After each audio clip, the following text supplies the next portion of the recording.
So far, the Mega Man X games have been incredibly fun platformers, and now we're on the next installment and the last one to be released on the Super Nintendo. Mega Man X3 released in 1995 in Japan and 1996 in the West.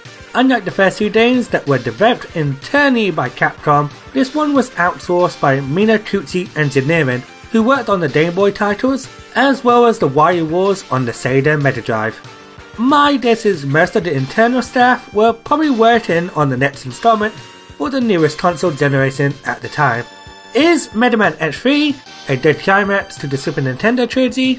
Let's find out. The game starts off with a skippable introduction showing the events after X2. A scientist named Dr. has supposedly created a cure to prevent Reptoids from going berserk and builds a utopia known as Dopia Town. However, none of that really matters, as in the same scene we find out that the Reptoids in the town go maverick, causing a riot, with Dr. Dopia being the one who caused this incident. We later find out that Dr. Dopia is being corrupted by Sigma, who is back from the dead.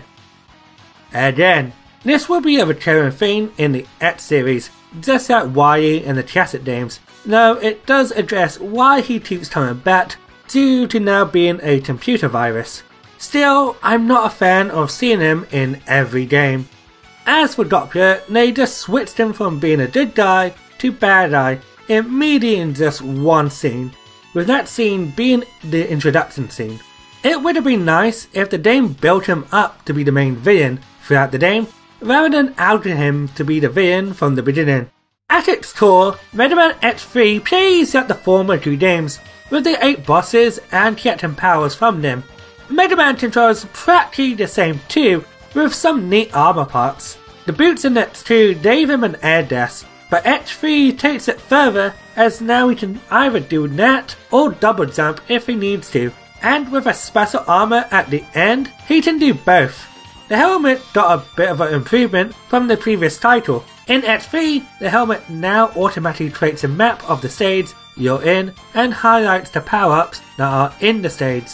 However, it is only used at the start of the stage and can only be used once per stage, so make sure you have it memorized or take a screenshot. It does highlight what items you have collected and what is missing on the stage select screen, which makes it easier for you to find them. Still, I would have preferred if the map was on the stage at all times, making sure where to find the items you're looking for, like in Super Metroid. While I think the majority of the armors got a bit of an upgrade, the arm cannon got the biggest nerf. While the Chancellor upgrade was a bit too good, it was still great to use and proved useful throughout the adventure. The arm cannon in X3 is more cumbersome to use than actually useful. You can fire 2 charge shots similar to X2, but if you fire at the same time, the shots will combine together to become a wall of blast, which is very slow and leaves X wide open for counterattacks, and in some cases, enemies can even block the attack. The smaller shots above and below the middle of the charge shot barely hit anything too, at least when I was playing it. There are these paint capsules that can be found in the stages that give X an enhancement to one of his parts, that giving X the ability to do multiple air dashes, but do not get these. If you do, then you will be able to get the gold armor found in the Dopia stages, which grants X all 4 multiple enhancements instead of just the one you would have found in the pink capsule. You can only equip 1 pink capsule at a time, which makes finding them not worth it. When you go out of your way to explore in any video game, you are often rewarded for your curiosity and your skills, but in X3, this feels like the designers are punishing you for exploring. I think instead of waiting for the gold armor, you would require to look for the 4 pink capsules, and once you do, you automatically get the gold armor. I found some of the powers from the Mavericks to be decent. I often use the Ray Spray gun to attack enemies above me, and the Triad Thunder is a dual tool to attack enemies up close and used while traversing on the walls. It's such a shame then that these Mavericks are the worst I've experienced so far. They're either extremely easy as they reset their patterns when you use their weakness, or super frustrating to fight with just a buster. The majority of the bosses mostly just move back and forth too, instead of anything creative, and the worst thing is, you use the majority of your health if they just come into contact with you, making the beginning of X3 to be the worst part about this game. The best choice I found was going up against Blizzard Buffalo, as you get the dash boots in that stage, and he is also the easiest to exploit with the gets I found.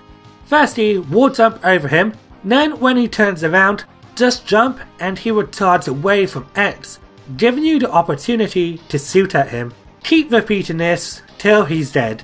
If the fight is a pain without using an easy exploit, then it's not a good fight to begin with. The only boss I enjoyed was fighting against Vile, who makes a comeback from X1. Vile is resurrected by Doppler, who seeks out blood. He can be fought in some of the Maverick stages, which you need to explore to find him. If you defeat him with his weakness, then he will be replaced with a different boss in the Doppler stages. If not, then he comes back with a new sweet ride. There are also two other bosses that can be found in the Maverick stages, Bit and Bite. Unlike Vile, Bit and Bite will appear at some point throughout your journey of beating the 8 Mavericks. Like Vile, if they are defeated with their weakness, you will fight a different boss near the endgame. I don't care for the Bit and Bite bosses, as they feel the same as the Maverick fights, but I do like how it makes each playthrough feel different. They don't change the ending, but just makes things different when you want to play the game again. It's not only the bosses that do a lot of damage by content, as their common moots also do a stupid amount of damage. I know X1 and X2 have some enemies that respawn pretty quickly when you go on and off screen, but it's more noticeable in X3, and in the case of X3, the enemies seem to endure more of your shots, so making them respawn feels annoying. This is probably due to X3's biggest feature, Zero. This is the first time you can play as Zero, and he starts with a lot of health, and he can kill enemies faster with the ability to fire out 2 charge shots, as well as use his beam saber, but he has some downsides. For one, Zero gets outmatched by X by the later half of the game. He cannot put up any heart tanks or E-tanks, and he cannot use the Maverick's powers.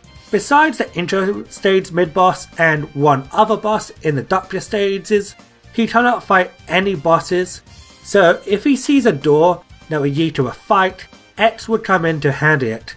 X3 has a lot of mid-bosses, so there isn't much opportunity to use him, and you can only use them once per stage. If he dies at any time, then you cannot use Zero anymore, which knocks you out of getting not just one of the best weapons in the game, but in the entire Super Nintendo trilogy. I didn't use him that much, besides using him as cannon fodder. The other big feature is the rideable mechs. In X1 and X2, the mechs were only used in a handful of areas, but in X3, they are a part of the stuff to check, and there are about 4 different types. Like Zero, the mechs are interesting in theory, but they don't really add much and are mostly used just to get other MacGuffins and even other mechs. The major downside is even if you have collected one mech item, you cannot summon it until you find one of the mechs in the Blast Hornet stage, which you cannot get until you go and beat Tunnel Rhino. Blast Hornet is also not a good choice to go after, and yes, if you have his weakness, and in one of my playthroughs, he was the last Maverick I went up against, so in those playthroughs there wasn't much opportunity to use it. I think the mechs could have been interesting if you didn't have to go to Blast Hornet stage first to unlock the ability to use them, and I wish they had their own alternate areas specifically designed for them instead of just being used to find MacGuffins. The visuals looked just as good as the previous 2 games, with X3 using the same graphics chip as X2 for the same effects, but the music is a downgrade for me.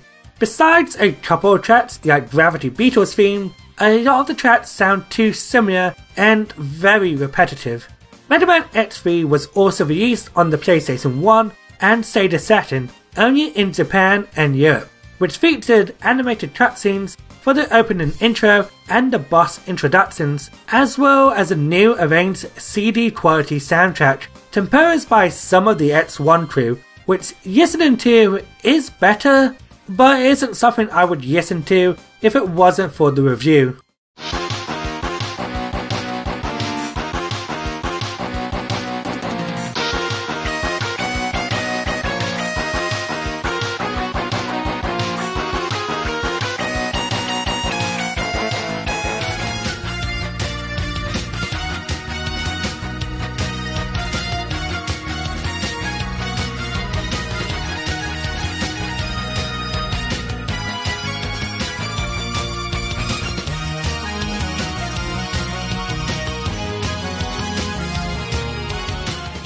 If you're American, the only official way to play this is for the X collection on the PlayStation 2 and GameCube. Mega Man X3 had a lot of interesting ideas like the rideable mechs, the enhancement chips, and the playable Zero, but the majority of them had a lot of drawbacks. I hated the majority of the bosses, and the damage sponges that were the enemies made me not like the game at all. I wouldn't recommend playing Mega Man X3 unless if you had the X collection or the X Legacy collection, and you were at least curious. I know I was at least curious myself when I picked up the collection. Now that I've finished the Super Nintendo trilogy, it's time to jump onto the 5th generation of games with Mega Man X4. I hope you enjoyed this video, and take care.